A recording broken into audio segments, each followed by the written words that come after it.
What's going on, everybody, and welcome to the video. In this one, we're just going to be talking about how much dividend income I made over January of 2023.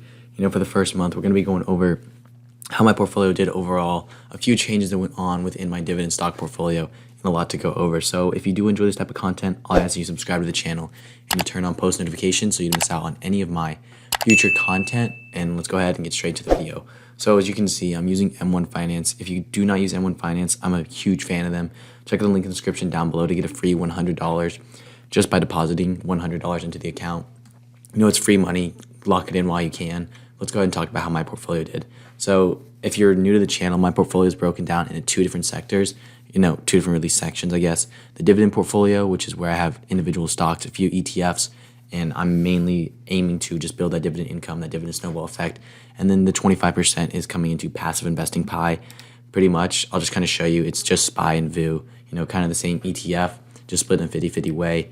And then let's go ahead and talk about how my dividend portfolio did over this past month as a whole. So tech and cloud computing up 17%, $515. Banking and fintech up 6%. Income fund up 4.5%. Consumer and stores up 7.33%, looking very good. Restaurants and food, which is actually just Starbucks, up 3.4%. And then real estate is down. We'll kind of talk about why it's down. It's actually not down per se. Right now, what happened is Store, ticker STOR, went through a cash merger, so they are completely out of my portfolio now. And realty income is all that is left within my real estate part of this fund. And I'll be looking into Vici properties to add into my portfolio. It used to be in it, but then I ended up selling out. And then I will possibly be adding this back in. I'll make a video coming pretty soon about whether or not I'm going to buy Vici, the whys, the whats, and what I think about this company. But what happened with this merger is for Store Capital, GIC and Oak Street, $15 billion acquisition of Store Capital. They did this. It was a $32.25 per share, all cash transaction. And if you look at my spreadsheet of where I had all my past information put, Store right here, as you can see, I was paying $28.77 per share. So I ended up making, a 12% return on my money. This does not include dividends. And I had a small position, so I only really made $20 off of this without dividends included. So as you'll see, if we go to my portfolio, as we see, down 50%, we've kind of gone over everything else. Here's the activity in my dividend income, but as we saw, minus 10 shares. And then through this, I made $334.47 just from the sale of this. Now, if we go ahead and just kind of go to activity Titan, if all we do is just dividends, what we're going to see, let's do the only dividends. And here is what I made in January. Okay, so starting with January 4th, from JEPI, I got 1 cent.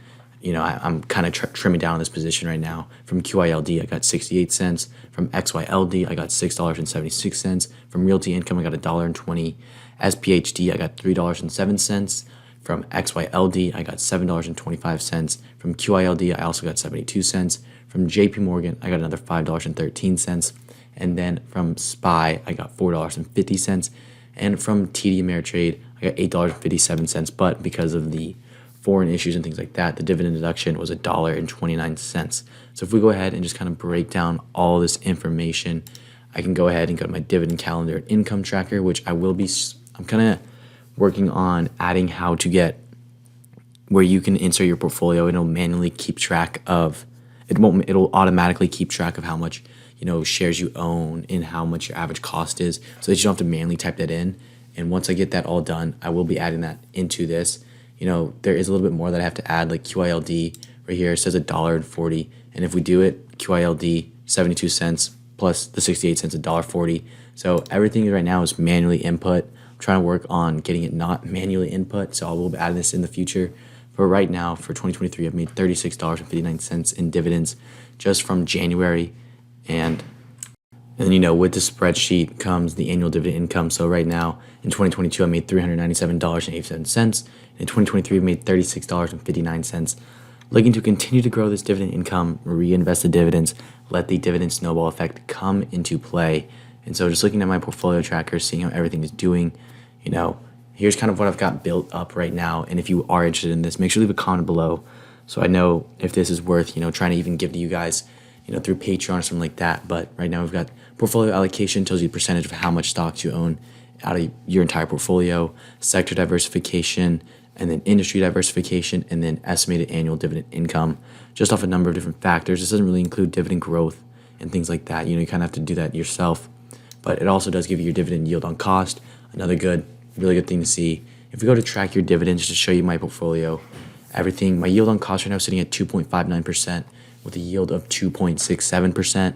So a little bit under, but markets have been pretty bad. It's not like I've invested for many, many years. I've invested about 3 years in my dividend portfolio right now. So still looking to make returns and continuing to add money and let the snowball effect kick in, dollar cost averaging and all that stuff, letting my money compound. And then for February, I'm only expected $23. February is usually the lightest month within the quarter. The second month of the quarter is usually the lightest month. And then March, we're going to be coming in at $33.